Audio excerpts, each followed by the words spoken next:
I'm here today with Perplexus versus Gravity Maze, and of course these are like marble run puzzles, but well, they couldn't be more different in other regards. So let me set these up and show you a little bit what that looks like. Take you along with me here. Okay, so of course Perplexus, it comes in a small box and it's like this this sphere, this orb that you need to use as a marble run. So you have a starting point and get the marble right on the starting point there, here, and then from there you need to go down these stairs, and every part is utilized here for the marble run. So this is more, it's a little bit of a puzzle, but more a game of skill as well. You really have to make minute changes for it not to drop down too much or too fast, and then it will drop down all the way. So you have to make minute changes and really get that. Now it went too far.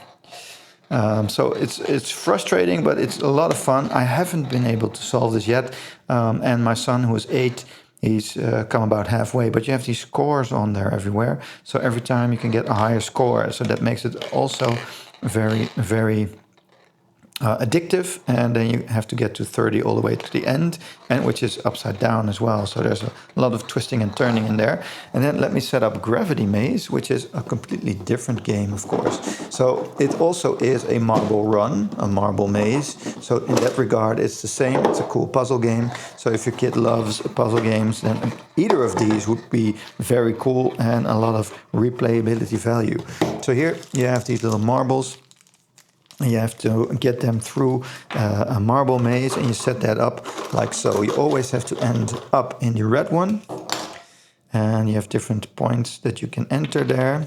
So for example, I have to get it in here, and then there are these different marble pieces. So from here you can get that through, and then it moves sideways, right? So I can get that here and then move the ball from in here up to here. And you have different cards with different challenges in different levels. So with the easiest, my 8-year-old was able to do them. Intermediate, it's a little bit harder, and took him a couple of turns.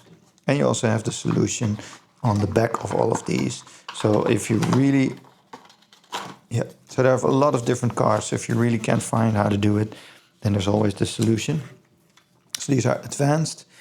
You always start with one starting piece and in the other starting piece, and put those up. And then you get these different pieces to build out the, so you have all these different colors to build out the marble run. So when you throw that in there, it moves through this one, right? And then into the other one.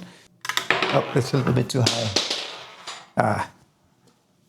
Just wanted to do a cool example, but that was a little bit too high. Okay, let me get that. You may stack them on top of each other, so you can do one on top of this one. So that's all allowed. It really gets a lot more difficult as you go along.